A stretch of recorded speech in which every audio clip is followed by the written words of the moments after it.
Okay. Good evening and welcome to the special meeting of the Berkeley City Council. Will the clerk please call the roll? Councilmember Mile? Here. Davila? Present. Bartlett? Present. Harrison is absent. Councilmember Hahn? Present. Wengraf? Here. Worthington? Present. Drosty? And Mayor Arregui. Present. Quorum is present.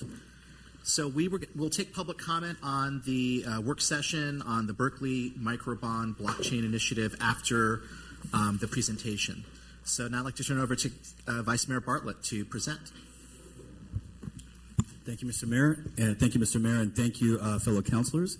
It is an honor to be in front of my colleagues here to present this novel proposition.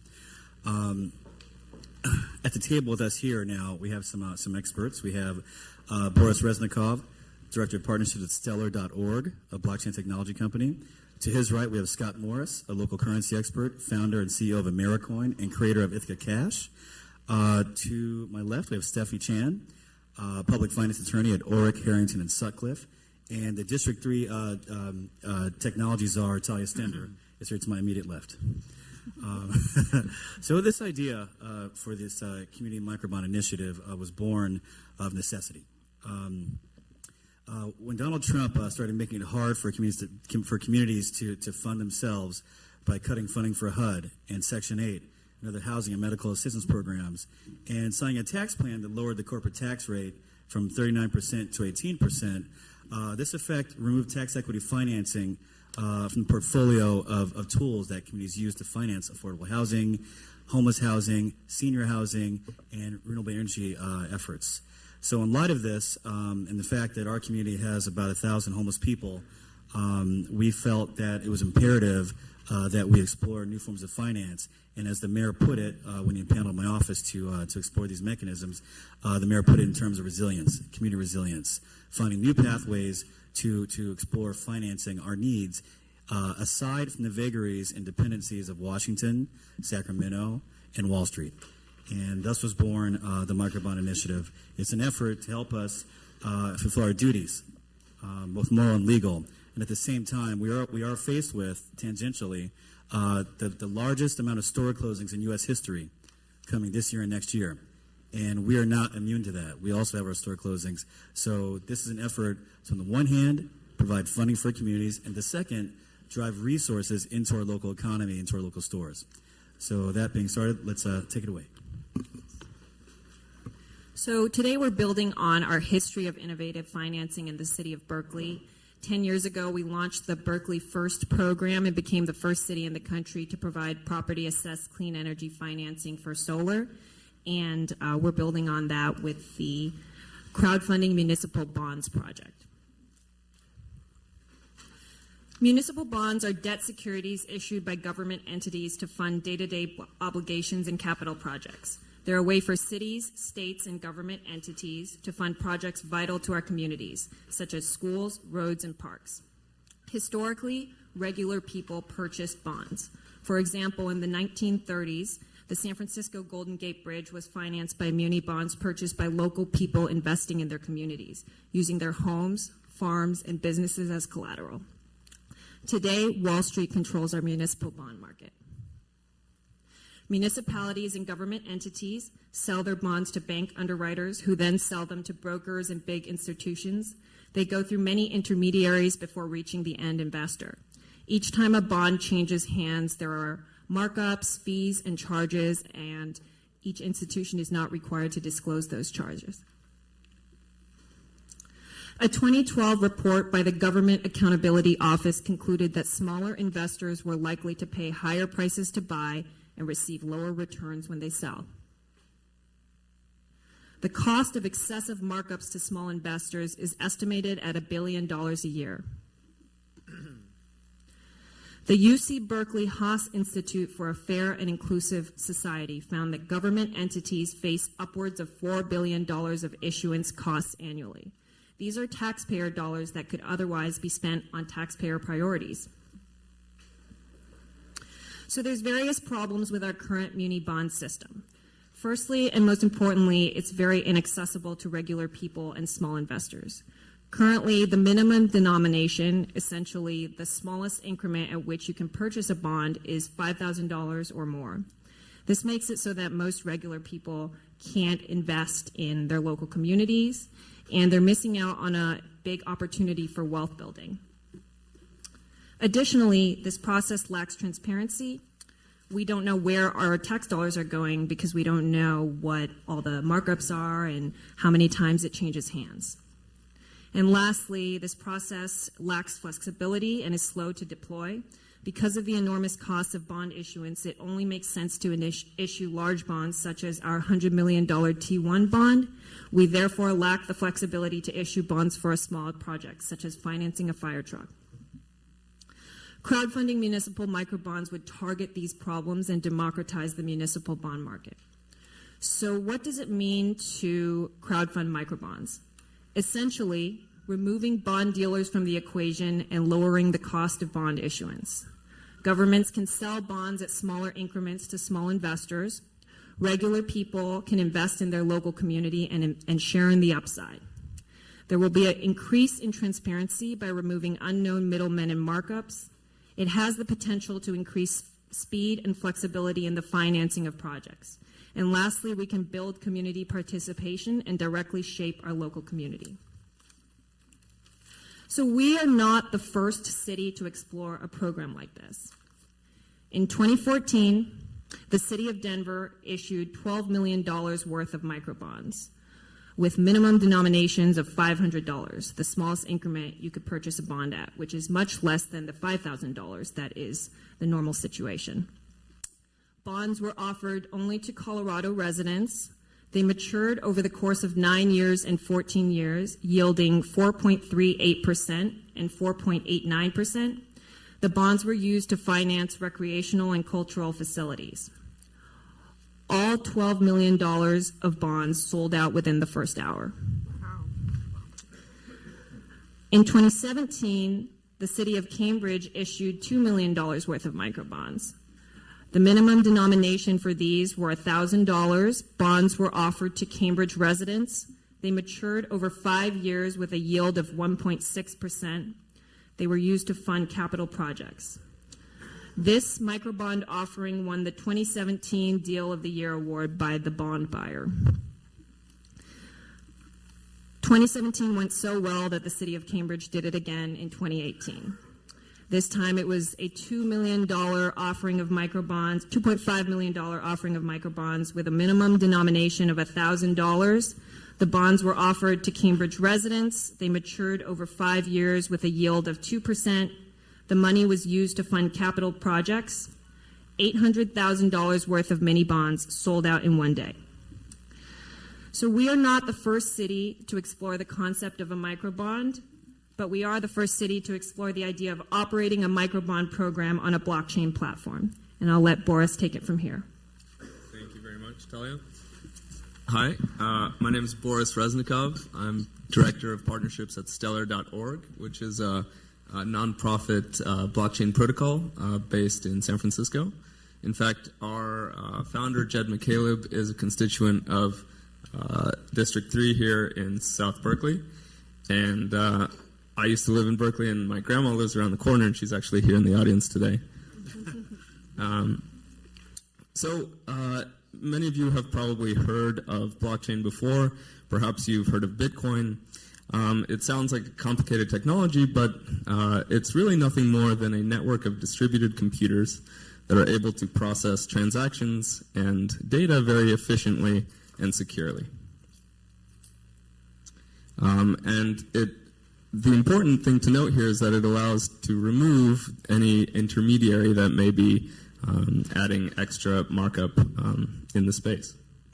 So there is a number of characteristics that make blockchains particularly applicable in certain circumstances.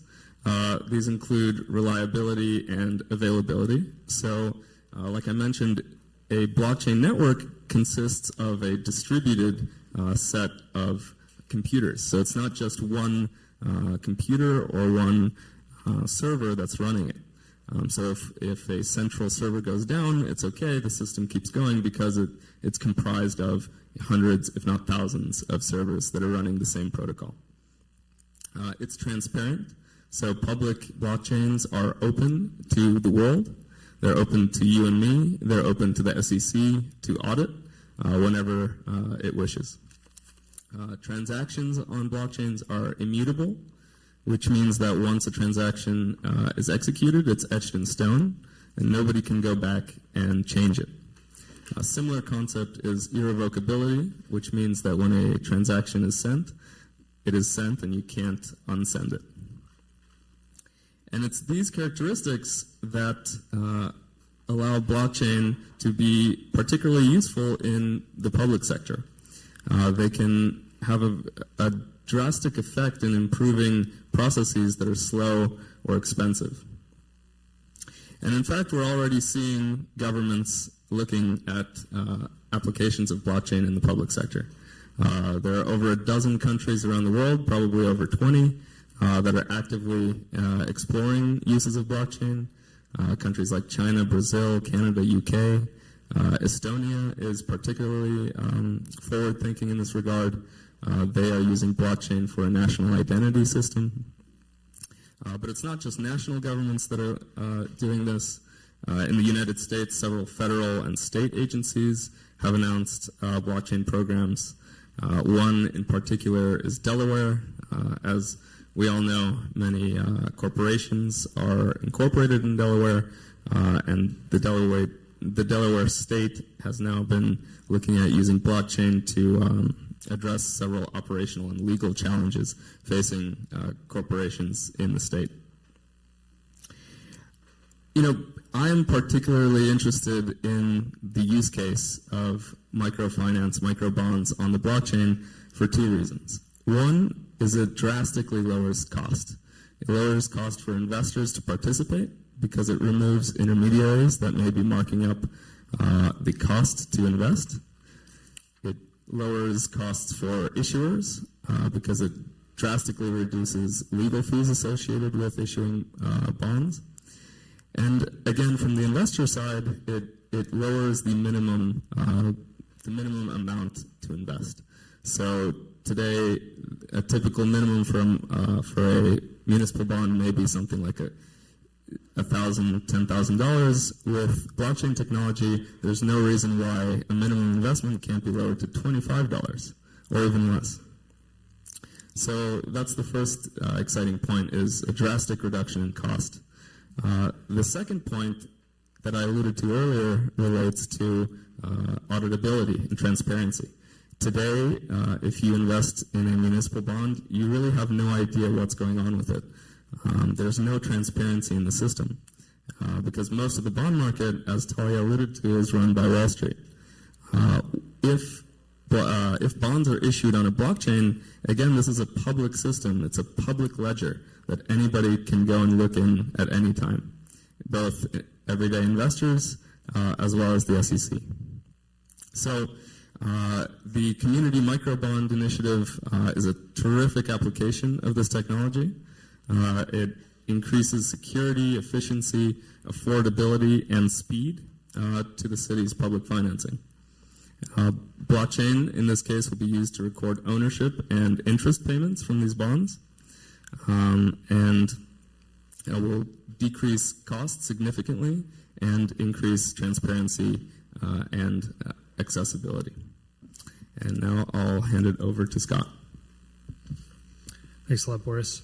My name is Scott Morris. I am based in Ithaca, New York, where I'm the founder of the local currency there called Ithacash. Ithacash is actually a successor program to a local currency that was created in 1991. It's world famous. It's known as the Ithaca Hours. It was created as a time-based currency, but later established a dollar relationship that made things kind of interesting. But it is just one case example out of thousands around the world of communities coming together to create new channels for local-on-local trade and exchange, and creating new opportunities for people to have their labor valued. So one of the questions that's being asked here that is extremely interesting is how can we make a connection between this local sourcing of community capital and commercial buying power, and how can we generate more loyalty to the mom and pop shops on Main Street. So one idea on the table here is to take the interest payments from such a bond and to have a dedicated token. People can opt to receive their interest payments in this token, and that the token would be accepted by local merchants and local nonprofits as an additional form of payment. I hear that there is a case example from 20 years ago called the Berkeley Bucks. I'm not especially read in on that one, but we do have a host of great case examples that we can reference from around the world. Next, please. So the way to view the complementary currency, the local currency, is as an incentive, right? An incentive for shopping locally, just like frequent flyer miles or points on your coffee card. All right, when you earn frequent flyer miles, it is for performing the action of flying from location A to location B, and then you're awarded these points that just show up out of nowhere, and those points entitle you to a discount on goods and services in the future. It's the same exact mechanic, but applied to the benefit of the local economy as opposed to generating brand loyalty for a corporation. One of the most advanced case examples of this is the Samadoun program in the Netherlands.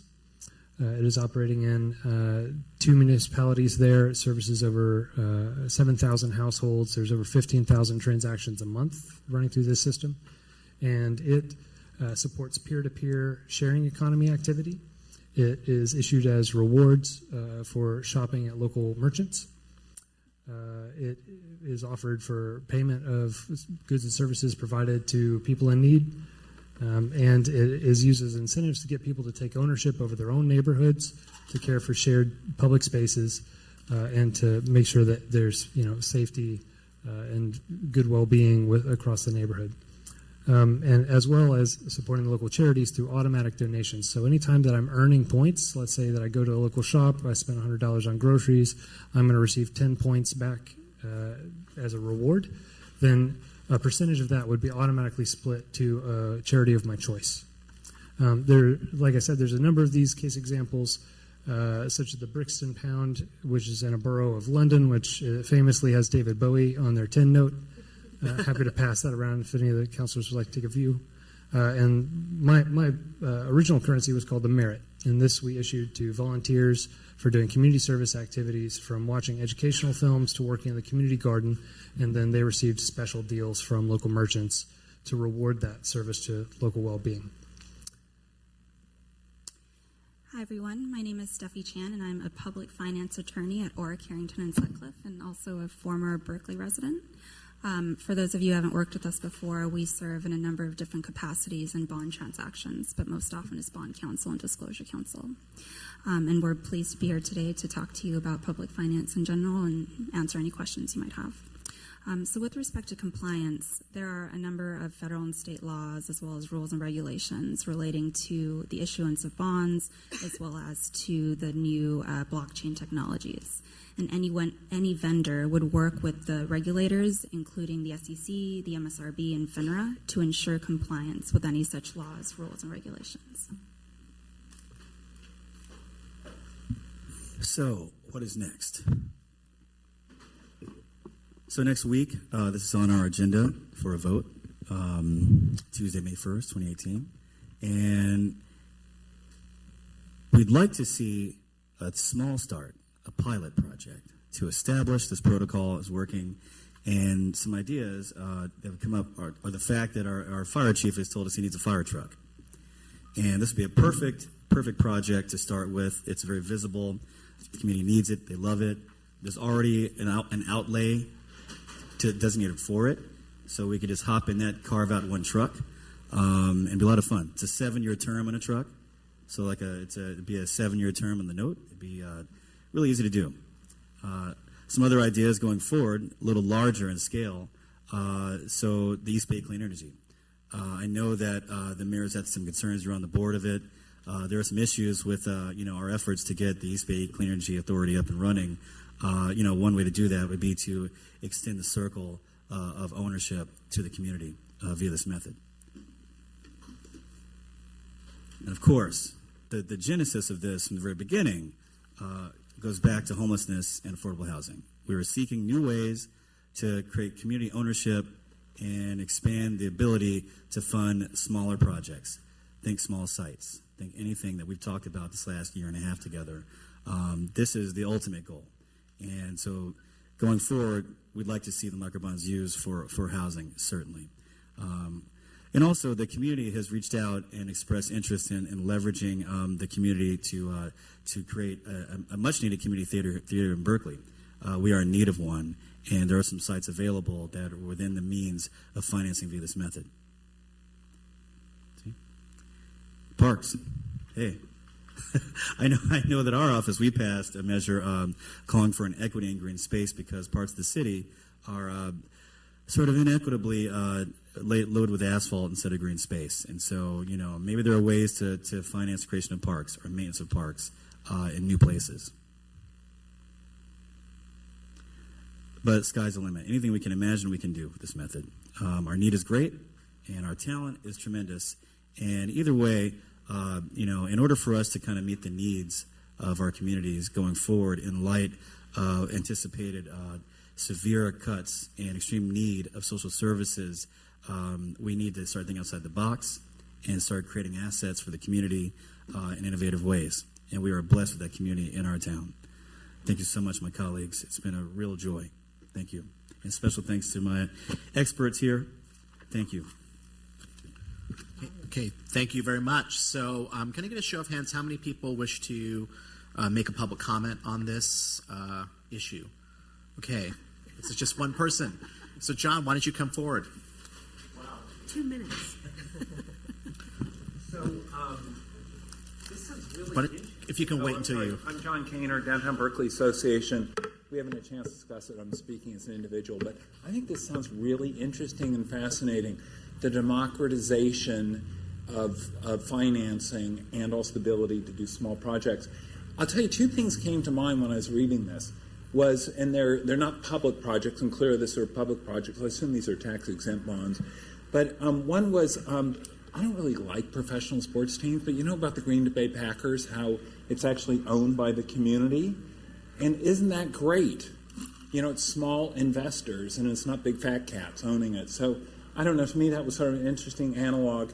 And then the other one I thought was interesting was on Berkeley side. The Berkeley side recently did their funding.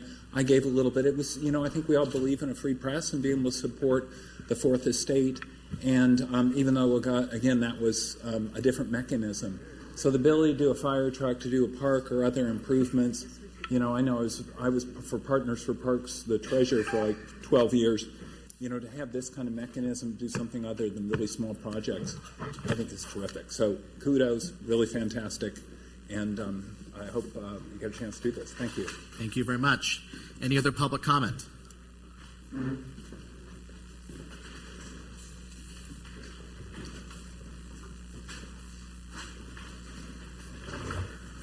Hello, Mr. Mayor, council members. It sounds like a very good idea, and it's very forward-thinking. I actually would like to encourage the furtherance of the proposal, but I also think, it's kind of strange that maybe you haven't approached the person who's in charge of the downtown merchants, because one of the issues that does come up is the spendability, how easily you can actually use the token.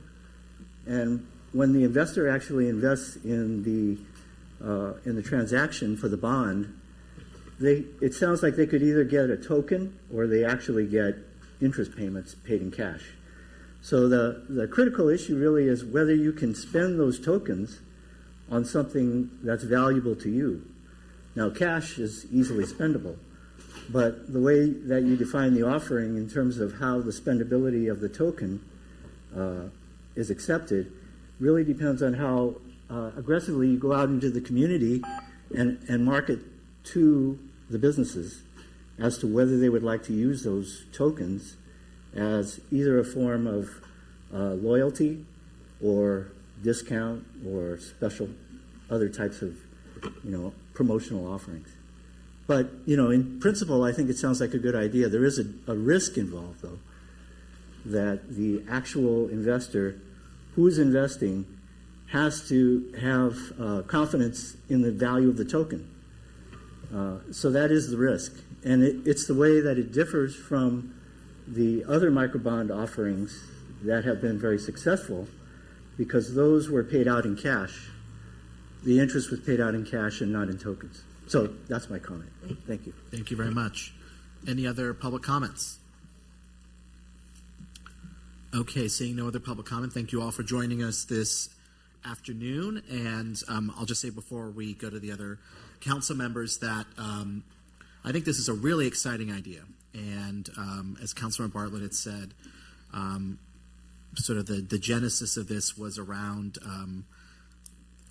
the threats of cuts in federal funds to the city of Berkeley due to our status as a sanctuary city and just the declining revenues that we're going to see from the current administration and the need to be innovative and flexible in ways to generate additional revenue to support community projects. And I think it's helpful that there are other models out there in not just the country, but even right here in our own community. And John Keener had talked about the initial public offering for Berkeley side. It's exactly the same kind of model that we're talking about here, but how we can really democratize the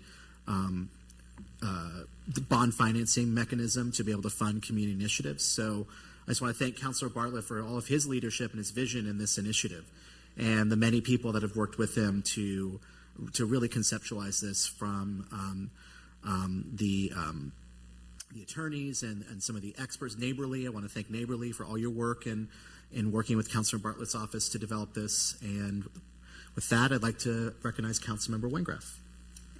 Thank you very much for the presentation. Very interesting. I think using crowdsourcing for micro municipal bonds is a great idea. I think that's terrific. And I think, we have tremendous need and we have a very generous community. So I think, that has real potential. The part I have a problem with is the cryptocurrency, using the cryptocurrency, because I don't know very much about it. I'll admit that right up front, but I know that it's very unstable. And that instability, I think, works against the idea of attracting investors. So, and the examples that you gave of other municipalities being so successful was, as the gentleman said, that was based on dollar cash, not on cryptocurrency. So, I would be very happy about the first part of the proposal, and more skeptical about the cryptocurrency. And I have to do a lot more research on the cryptocurrency. But all that I've heard is about its instability. Thank you. So if I can address this real quick, and you guys can jump in at will. But so this is not really currency. These are interest payments on like $25 bonds. So 6 cents, 7 cents, 8, 9, 11 cents. Those are just essentially just conduits for community activity. It's like a voucher. It's for giving homeless people a voucher. It's for a way to generate traffic to a store. It's a way to generate tokens by winning spelling bees. They have no real value. It's essentially. Let me just interrupt you for a second. What you're saying is that you get your investment, your interest on your investment in cryptocurrency. If you want to participate in the community building exercise. And if I could just make a quick comment. Blockchain and cryptocurrency isn't the same thing. No, I know that. Okay, blockchain is the platform of cryptocurrency, and it could be the platform for a microbond. And also, those other projects were expensive to administrate, and they aren't scalable. So blockchain might allow us to complete those projects with scale. So let me just drill down a little further. Go ahead. If I may, it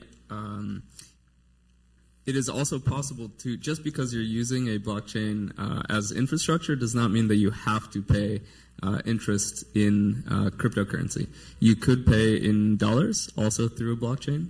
But even if you do pay in tokens, I would think of this more like a token that you might use at a Chuck E. Cheese, for example, rather than a cryptocurrency, which is what is very volatile. But I don't think that this type of token would have the same volatility that something like Bitcoin does. I'll also just jump in here real quickly. A cryptocurrency or a token is just a name for a unit that is present on a blockchain. How you design that unit and how volatile it is entirely up to the design of the system. So this is my area of expertise, is what I do for a living.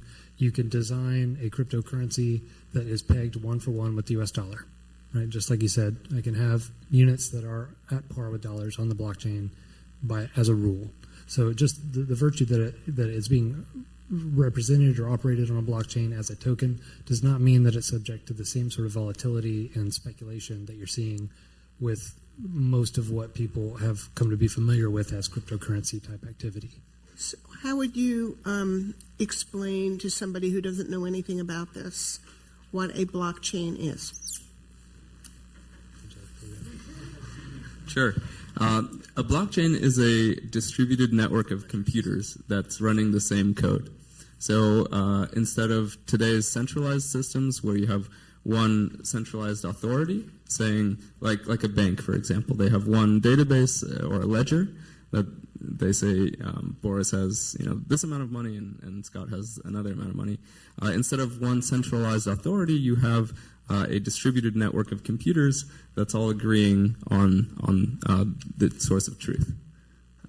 That's how I would explain it. So is it a bookkeeping? I mean, it's basically a bookkeeping platform. Online ledger. Yes. It's an online bookkeeping distributed platform. ledger, exactly right.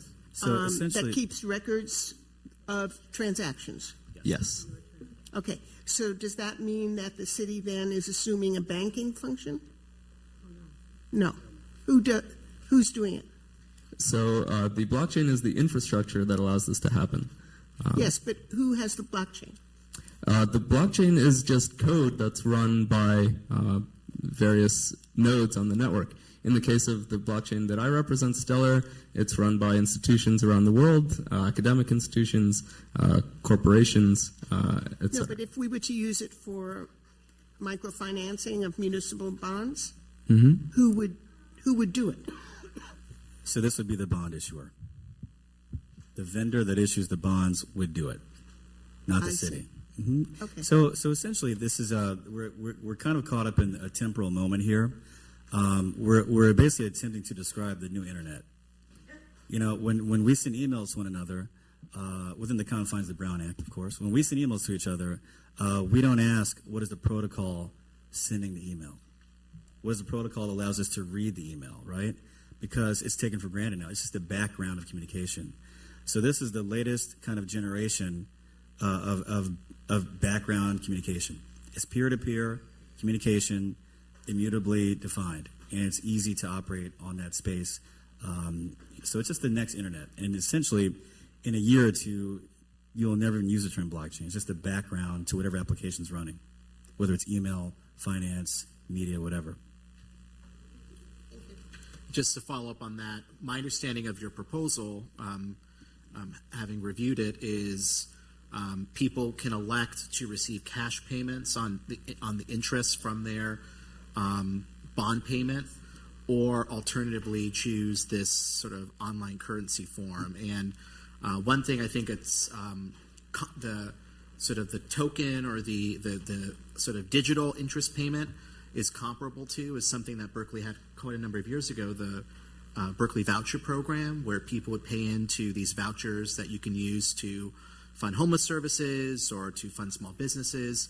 And so there are models that we have looked at in this community as a way to sort of export payments as a way to support local community development. Councilmember Mile. So I just want to thank you for this. It's really exciting. I want to follow the money just a little bit. So either we decide to buy this fire truck out of our own general fund and what we expect in revenues to pay back the investment, or we're issuing a bond and the voters vote. And then we decide to actually take some or all of it and have it become available to everyone who lives in the city to invest at a certain attractive percentage. These These are attractive percentages, and they're also tax-free, right? The earnings are tax-free, so they make them even more attractive. So we have to have a source of paying that all back.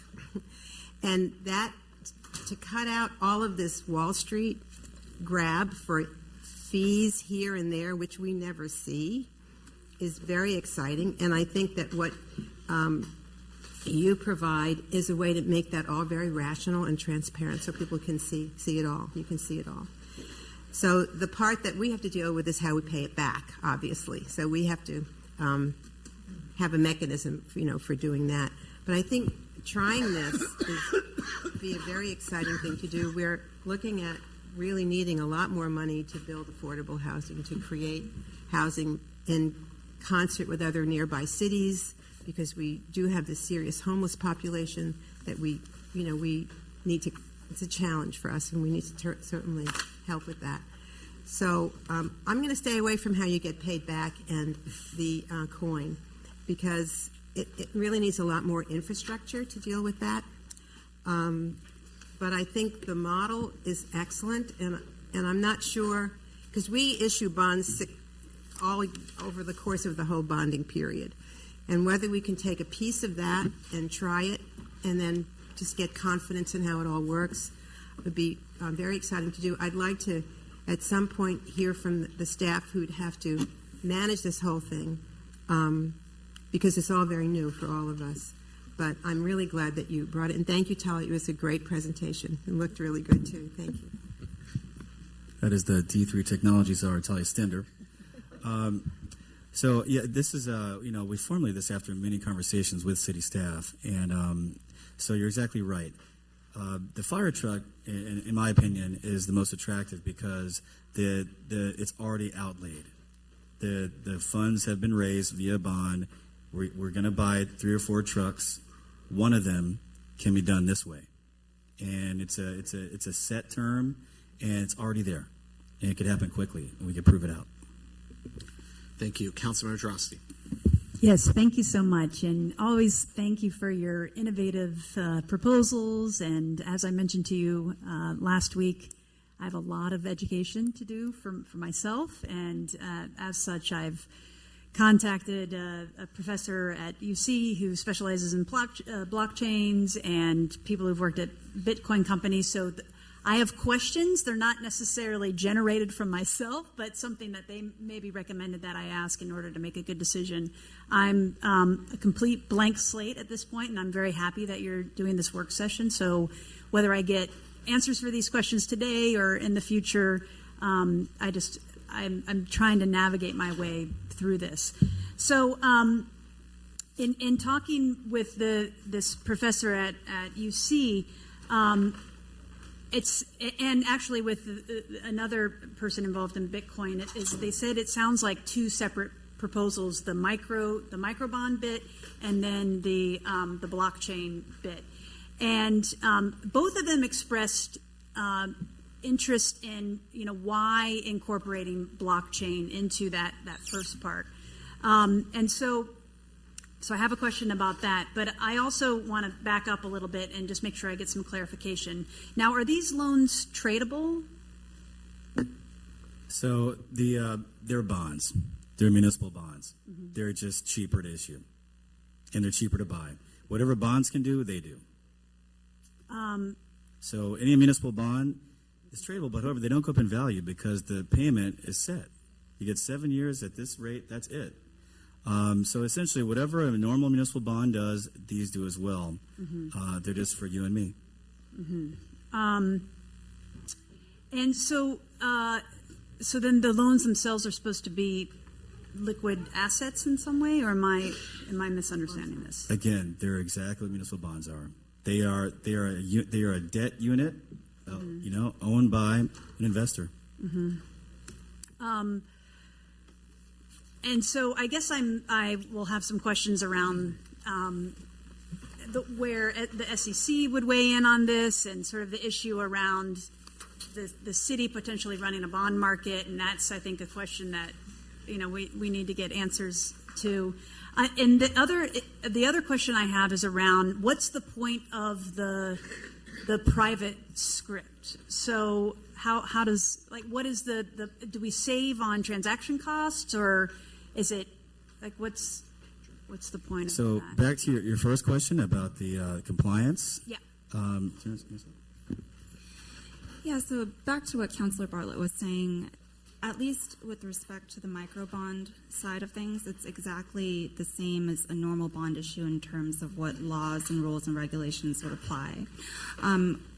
With respect to SEC regulation, obviously blockchain and tokens and coins are subject to a lot of very changing regulatory landscape, and the SEC hasn't come down with any sort of very clear guidance on what kinds of coins constitute securities and what kinds of coins need to be regulated. But I am aware that the vendors would be working closely and have been talking with regulators such as the SEC and FINRA and MSRB, and I know that the City Attorney's Office has also been vetting these issues to make sure that there is compliance with all the applicable rules and regulations. Great. Thank you. And with regard to the local voucher aspect, this is just a digital version of a Berkeley buck. And it's important to note that right now we do have taxi script. This is we have a voucher system where we give senior citizens a script, and it's worth money, but only if they take cabs with it. So a senior hires a cab, and they give them the script instead of payment. And then at the end of the month, the taxi driver comes to the city of Berkeley and cashes it in.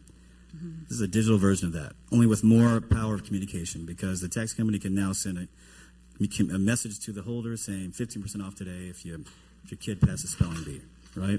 And further, in 2014, the government of California did pass and change the corporations code to allow local currencies to be legal in California.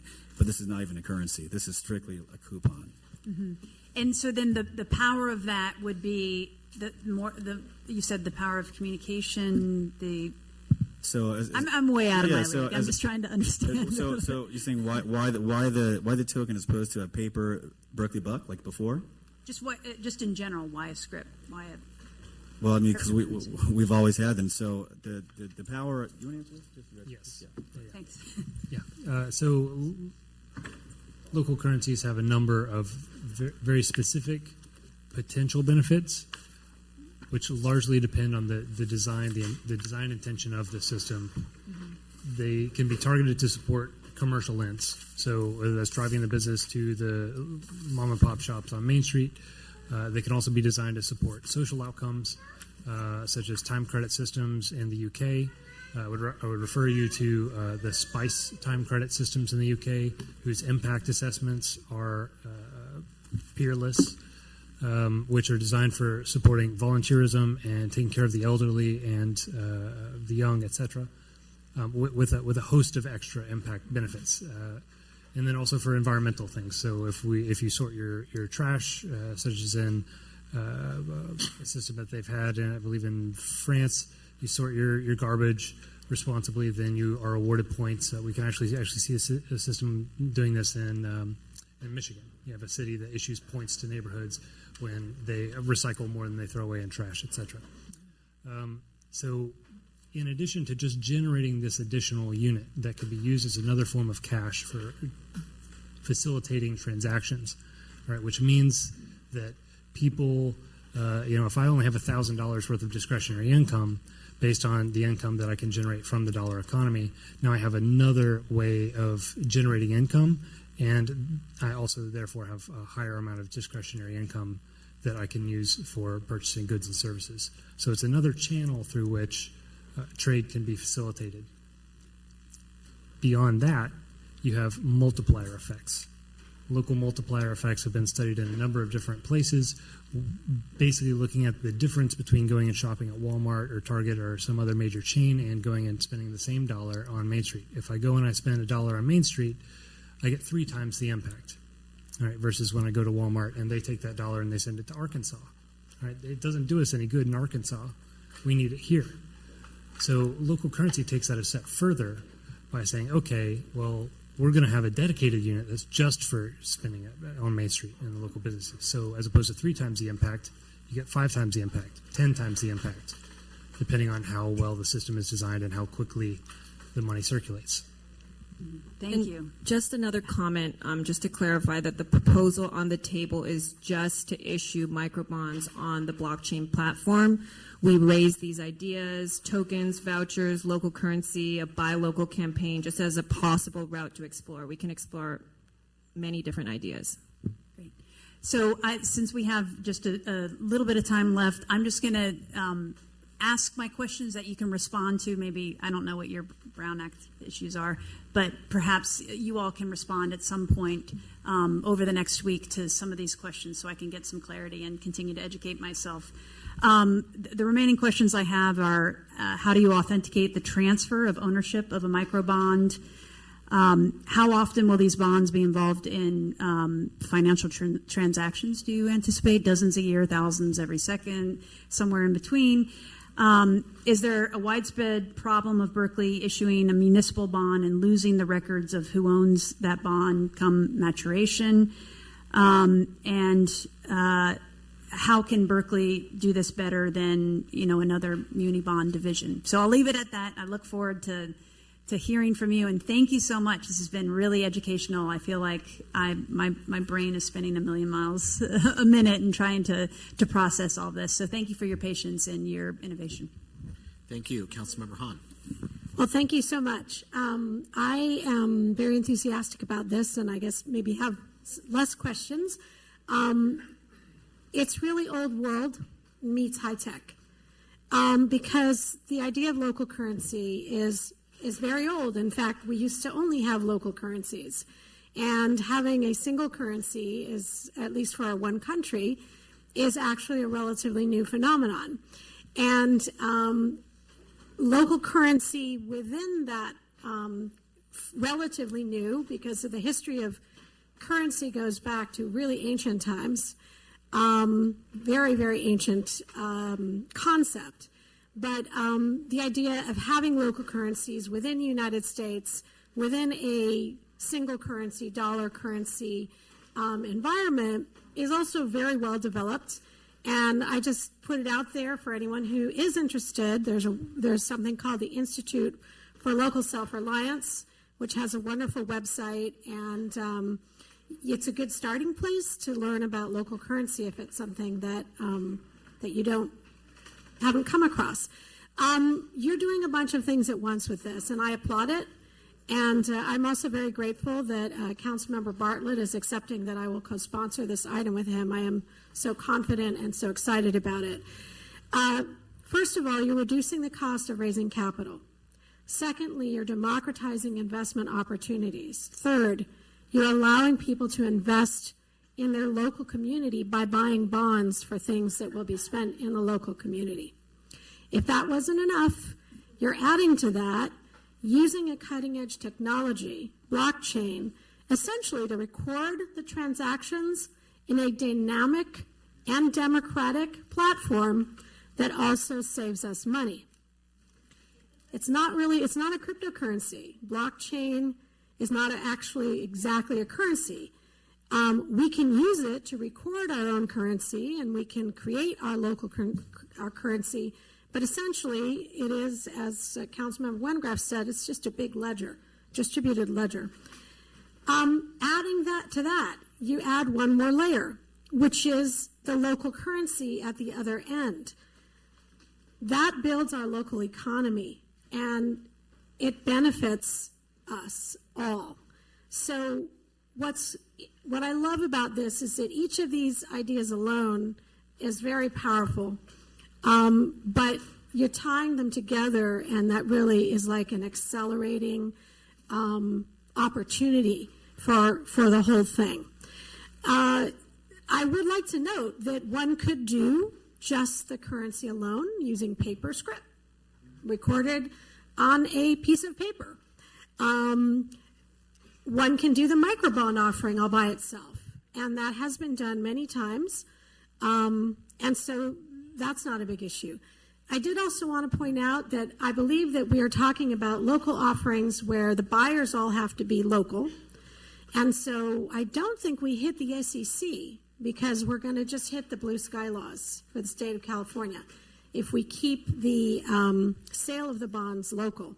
So we should keep that in mind. I may be wrong, but I'm pretty sure the SEC is not impacted on this. I do have, I think Councilmember Mayo brought up sort of the burning question, since this is just like any other bond, and a bond is basically a big loan sliced up into a bunch of little bite-sized pieces, and different people lend a little bit of money, and that aggregates together to be a big loan.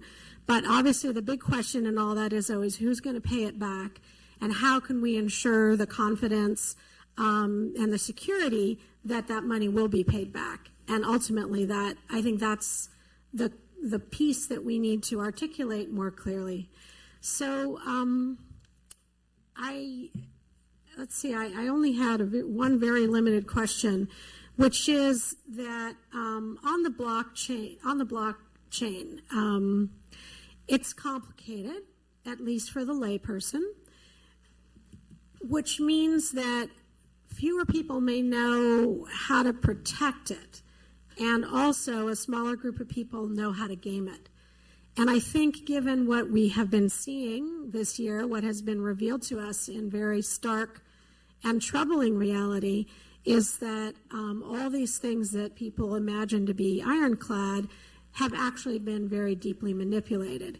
And I'd like it if perhaps you could speak a little bit to why this particular distributed system is more secure and what the vulnerabilities might be, since it seems that there's always someone trying to undermine or use these things for nefarious purposes. So that's I'm really excited. That's my only question. I'll leave it at that. Sure. So I can speak to that shortly. No blockchain has actually ever been exploited. It's the applications that are built on top of it that could have security vulnerabilities. So it's important to make sure that the application that you build on top is secure, just like any other application that you would build. And I will also add that it's important to choose the right blockchain for the job. There's many different ones. Bitcoin is one of them, but there's many others. And there are some that are particularly well suited for something like this, more so than others. And I'll just comment quickly. The way you pay this back is the same exact way you pay back any other bond. It's the same exact payback. There's nothing that's different here.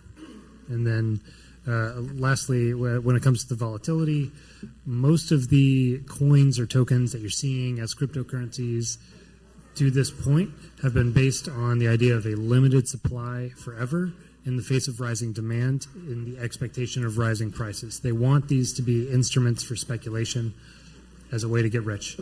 This system is designed fundamentally differently to be stable.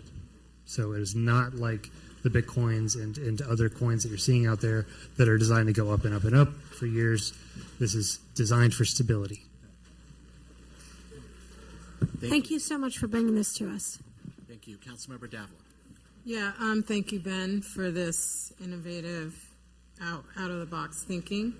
You made me understand this way more than I did before you started this presentation, so I appreciate that.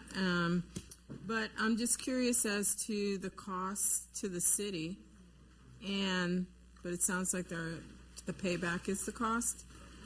The cost will be less than a normal issuance due to the streamlining of the process. And then there's no taxes on the interest? So just like another bond issued by a nonprofit corporation or a city or a bid, it's tax-free. Okay. You can also donate it and get a double tax benefit. Got it. And then, so it sounds like this could be used as incentives for solar, EV, all kinds of stuff, right? Okay, thank you. Councilmember Worthington. Thank you. When I first heard about this, I called it Bartlett's brilliant brainchild. And I think as it's been developed, it's actually grown into an even better idea. It combines three basic changes in how we operate, that one of which is absolutely obvious that it will be better. And the other ones, I think if they're done in the right way, will also improve the city of Berkeley. As I understand this, it will be better for the city of Berkeley financially. It will certainly be better for the that instead of banks making a lot of extra profits, Berkeley residents and businesses will be able to share in the benefits of doing the bonds in this way. So I just want to add my voice to thank Vice Mayor Bartlett for his brilliant brainchild. Okay, thank you very much. Any other council members wish to speak to this item? Okay, with that, I'd like to thank you once again, Ben, for your visionary leadership on this issue. And this item is on our agenda for our meeting next week on May 1st. And so we'll be discussing this issue further at that time and potentially taking action, and encourage everyone, if you would like to weigh in, to please call or write to the City Council about this issue before the meeting. So with that, is there a motion to adjourn? Moved by Mayo, seconded by Worthington. Is there any objection to the motion? Hearing no objection, we're adjourned. We'll Thank you so much. convene the regular meeting of the City Council in 5 minutes.